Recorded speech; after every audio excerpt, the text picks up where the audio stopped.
So, you know, there was a switch that went off in Angela, and she started blowing like fire herself. So I want to just pass it to Angela for a second. Like, what happened? Like, did you feel like you were missing out, or what? Actually, I think it was, I took a trip to Washington State, I think back in 2017. And I was actually, up until then, I was pretty much fine to shooting fire. But I started working with another guy, Pyrus Photog, and he needed us to actually set some fires because he wanted fire in the foreground. And he couldn't do it because he and his girlfriend were fire breathing. And once I started setting fires, I was like, oh, this is actually really fun. So, I don't know, it's just one bad decision after another. And next thing you know, I lost a friend.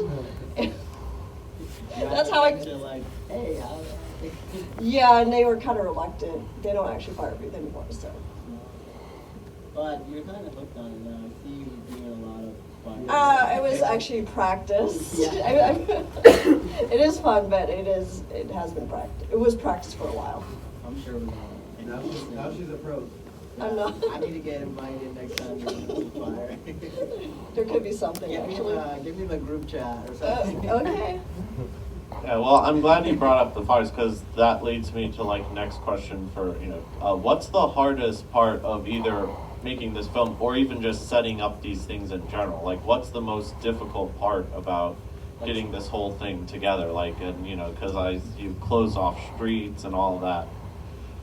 I mean, Dub, sometimes you do pull permits, right? You do. I've actually never pulled a permit. I've never pulled a permit. We've never been kicked out of anywhere by the police. I don't remember being kicked out. I mean, yeah, Street Meet LA is a little bit more, I think, a little bit more mellow than some of these. Yeah, but I do go out and scout, and I find certain areas that are wide open. Just because I know there's less traffic, there's no, police are less likely to come to these areas. So, there are places where I would never do a photo meet because I know we're gonna get kicked out. And I don't want 300 people to get kicked out. Yeah. Because that would just ruin it. But I see you sometimes too, it's like you guys have walkie-talkies, you know the route already. Yeah. Sometimes you even get brands involved too. Yep. So yeah, we plan out routes, and we've had brands, we've had sponsors come out and participate. And it's usually really peaceful, right? Have you had anything crazy happen in No. Nothing? No. Like people come out to create. So. Yeah, everyone's super cool. It's a very chill environment, and everyone's really friendly. And that's the whole point. That's the whole purpose, is to, besides taking great photos and capturing images, it's also to meet, to connect. Any statement you want to give that would to the whole community? You guys are awesome. I love you guys, and just know that you guys can do anything you want. Anything's possible. And I hope to continue and with the photo meets and just be an inspiration and keep it going. All right, next question. Okay. Is there any specific one memory? Is that I'm sure you have many, but do you have a favorite or one thing that really stands out of everything you've seen or experienced even? Yeah, let me pass it to Jordan. Jordan, give me a moment. Let's see. You guys saw my favorite moments. So, I believe I do have one. I remember we're across the Metro 7th Street Center. There's the Macy's Tower. And then there's, so we went to that. There's a hotel next to the Macy's Tower. There's 3 of us. We went beforehand. This time, the elevators, they had you had to put a key card to get in, right? So all right, let's just wait for someone to go in. We went up to the rooftop, taking pictures. So we're going out, we got our pictures, right? So the setup, once we get back into the interior, it's a hallway, and there's a door over here. So as soon as I'm the first one out, I open the door. The first thing I see is a security guard. He's walking through. For some reason, I froze. I was like, fuck. I was like, all right. So my first instinct, I looked over to my right. I saw there's another door. And I was like, I just ran. The two dudes behind me just ran behind me too. I don't know why. Usually for security guards, I'm usually like, oh hey, we're up here, we're taking photos. But I was like, I just bolted. I was like, all right, let's just bolt.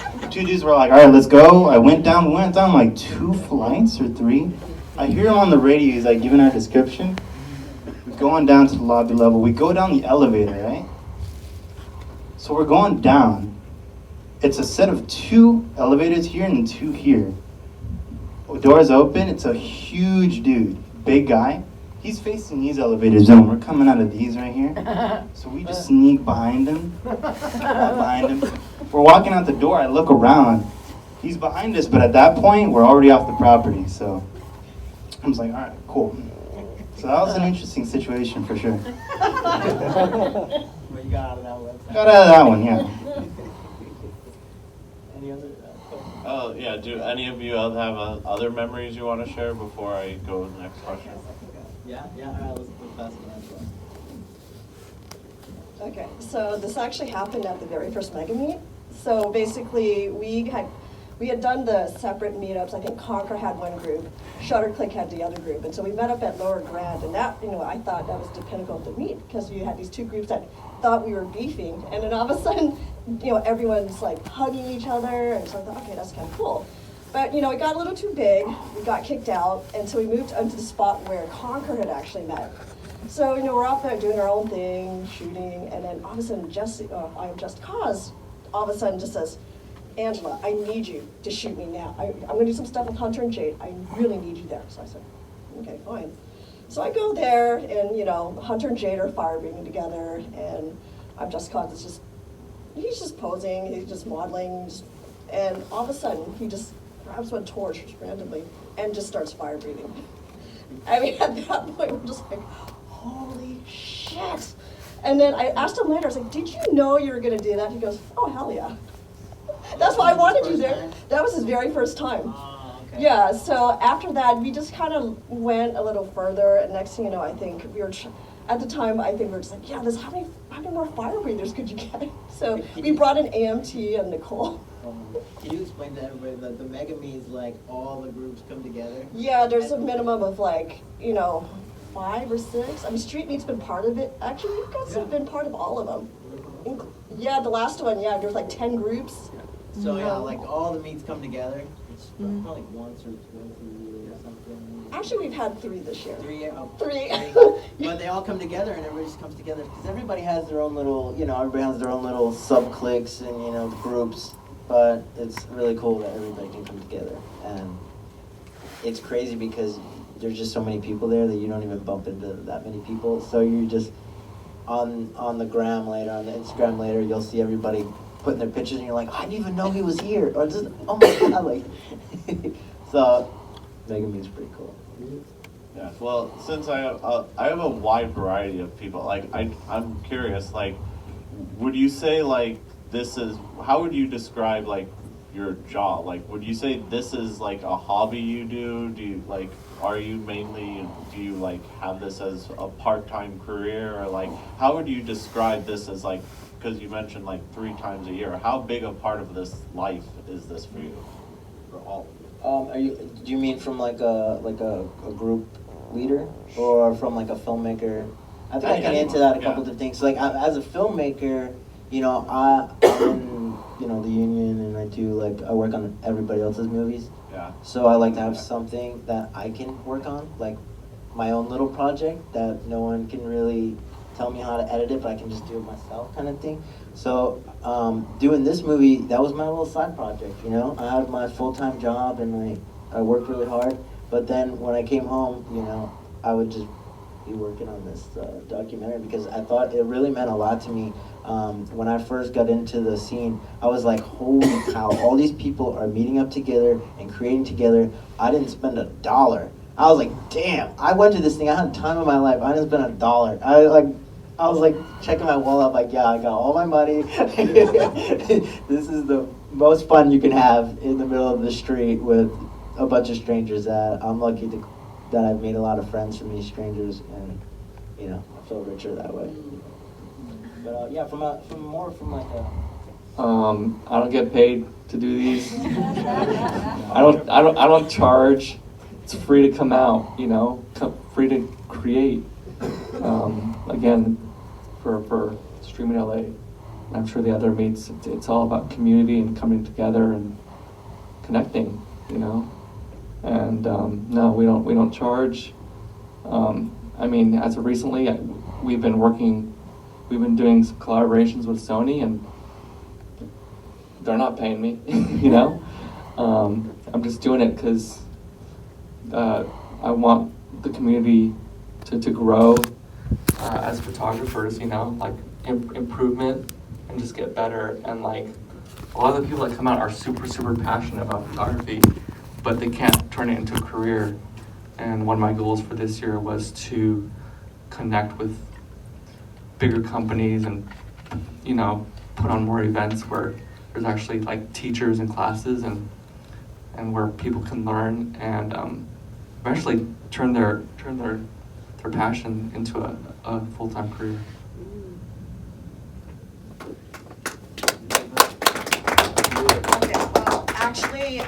I'm actually a scientist. This is my day job, but I do a lot of microscopy, so there's a lot of photography involved, and I actually found that it kind of helps out at work, even though my boss thinks it's a distraction. I actually solved some problems because I technically do time lapses, but photography was kind of more of a side hobby at first, because in my profession, basically, most people's side profession is just to go to the nearest bar and drink. So for me, I'm not much of a drinker, so I was like, oh, I gotta do something else. And I've always kind of done photography, but I think since I started coming out and doing more, like, the more difficult photography, so my other friends from before, they've started to hire me to do product shoots. So, you know, it's starting. I mean, so maybe I might have a fallback. Sometimes I bump into you and you tell me about you have some family members who look through your phone. Some younger family members looking through your phone and they see the fire breathing and the steel wool and like your little nephew. The 8 and 2-year-old. He's really into that. Oh, the 8-year-old. Yeah. Yeah, he loves steel wool. I mean, he actually was really fascinated with steel wool. The very first time we went to Hawaii, I was trying to acclimate him to some of the fire he would see. And he saw some of the steel wool and he found it fascinating. So, you know, I explained to him how we did it. We used a tripod as like exposure. And so I had a tripod with me on the Hawaii trip. And I was just gonna take some long exposure street photography. And as soon as he saw my tripod, he was like, oh my goodness, I'm gonna see steel wool. And my brother just looks at me and he's like, how does he know about this? I was like, I don't really know how he knows this. But I guess the very next day, my brother got really mad at me because, you know, he saw a little bit of fire breathing on my page at the time, and there was a guy smoking a cigarette. So he kind of made this. He was like 4 or 5 at the time, and he basically walked up to the guy and says, "So, Mister, are you going to start breathing? Are you going to start breathing fire now?" And the guy was just like, "What?" And I just grabbed him, I was like, "Oh, I'm so sorry."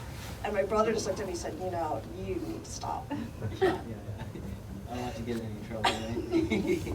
So yeah, we've screened the movie this is I think the 4th time that we're showing it, and we've had 8-year-olds to, you know, almost 80-year-olds here to watch the movie, and pretty much everybody seems to, you know, gravitate towards something or gets inspired from certain moments in it. So I think it's, you know, any age could benefit from watching this and just being like, you know, oh, when I was younger, you know, or, you know, like, I think there's a lot to get inspired. I think these people inspire me, so, you know, I know they'll definitely inspire you.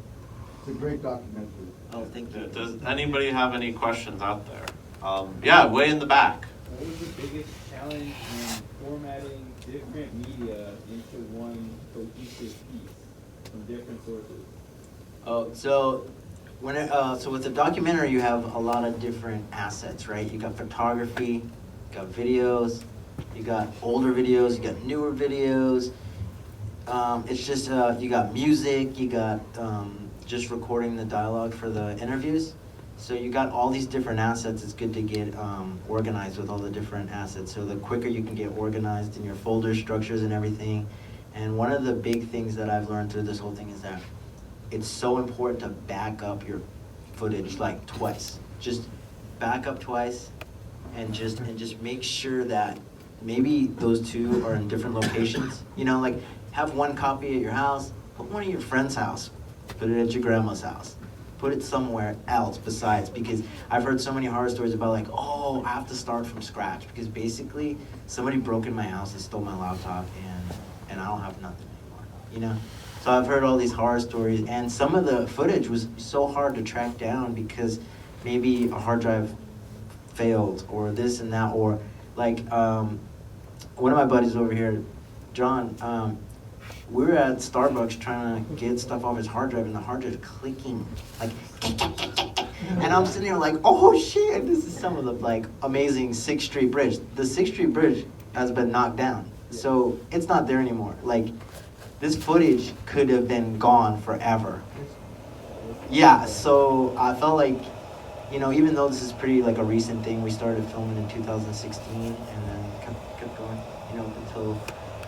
You know, some stuff is new in what, this year, around the beginning of the year, January, probably like end of 2018, end of 2018 maybe. 2017, like probably 2017, 2018 is probably like the cutoff.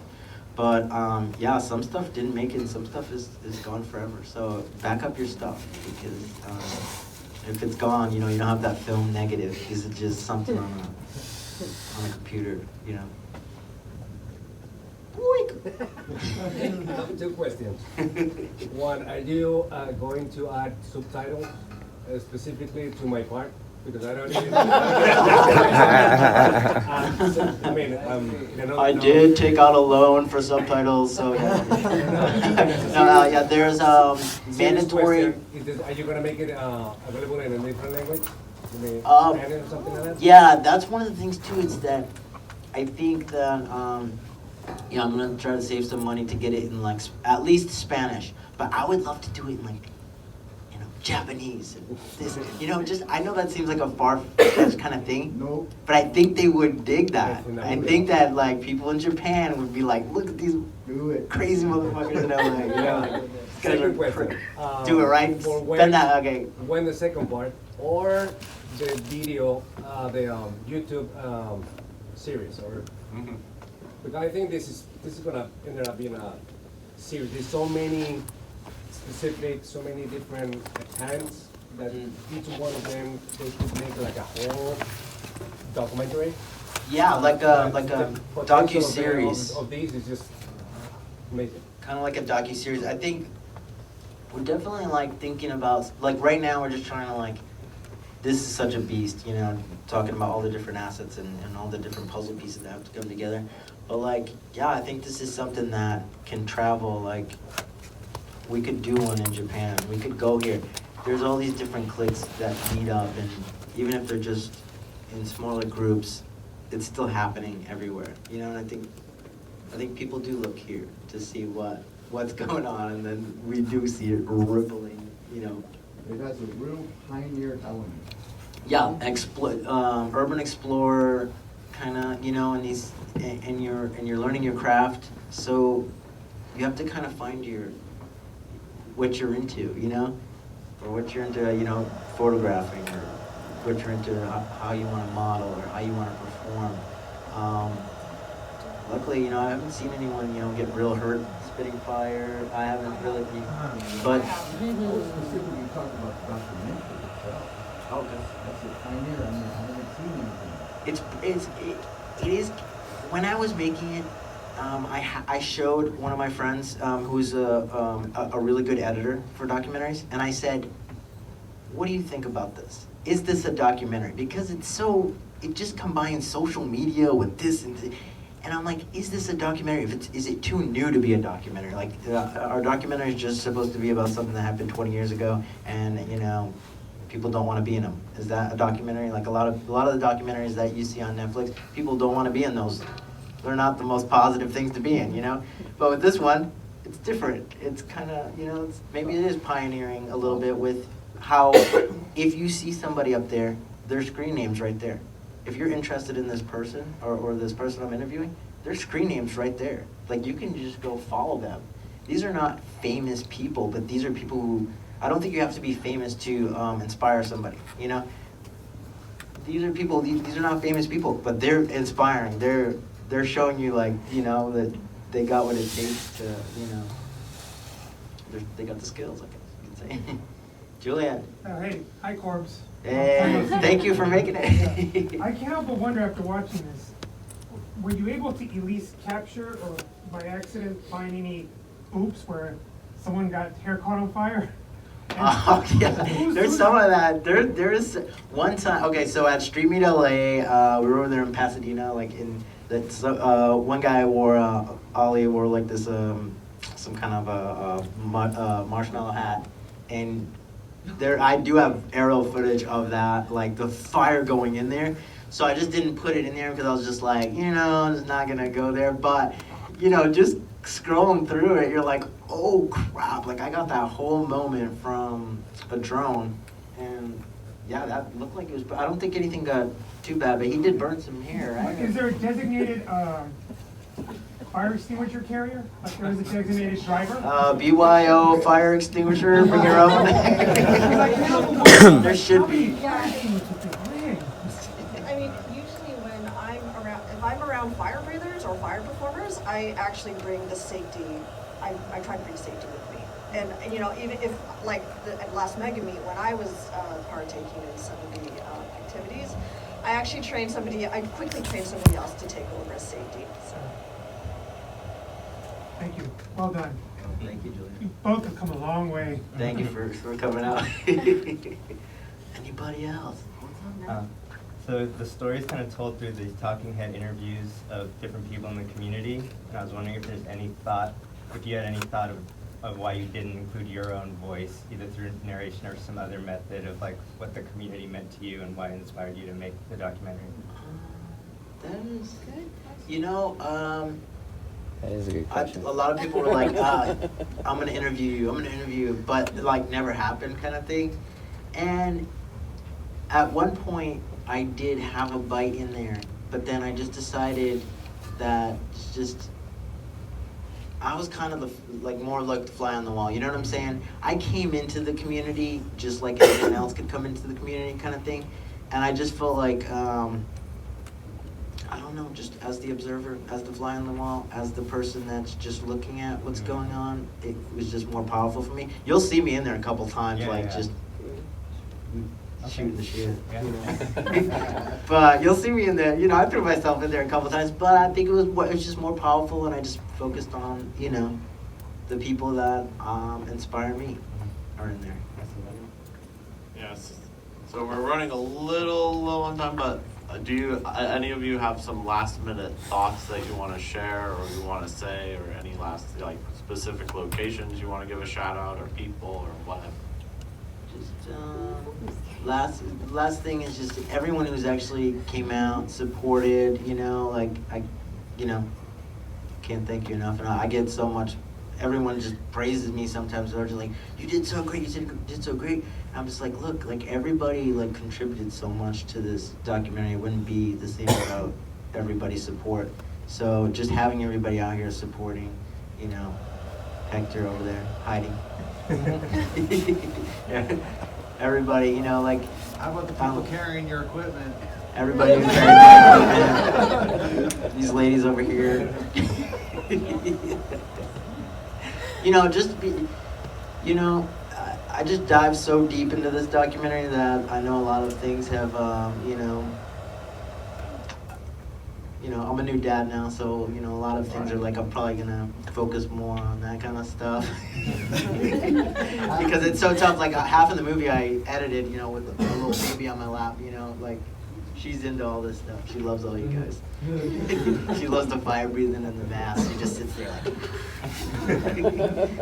So, you know, maybe I got a lot of work planned in next year, so hopefully from now till, you know, the holiday season, I can just be around a little bit more, you know, with the fam. That's what I'm looking forward to. And I guess one final question. Are any of you guys on Instagram? No, just kidding. You don't have to. Let's give a round of applause for Pull Up LA.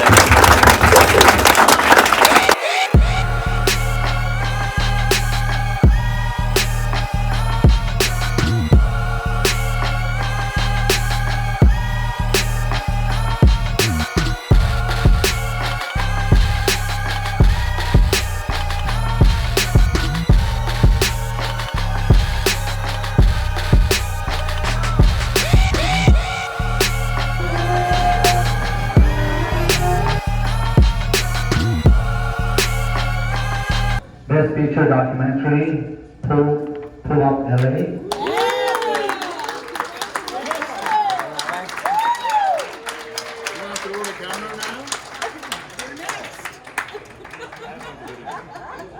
I don't know what pull one up, but congratulations.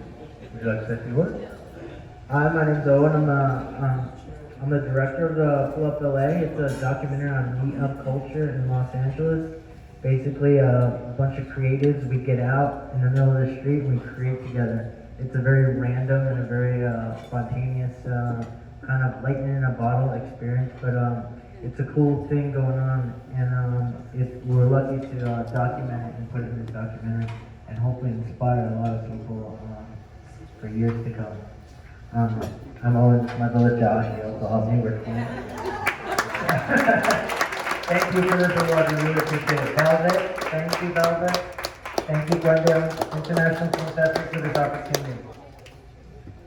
Congratulations, congratulations. I'm not turning things up. I'm not presenting the other two. Wow. Oh my God. All right. The next one.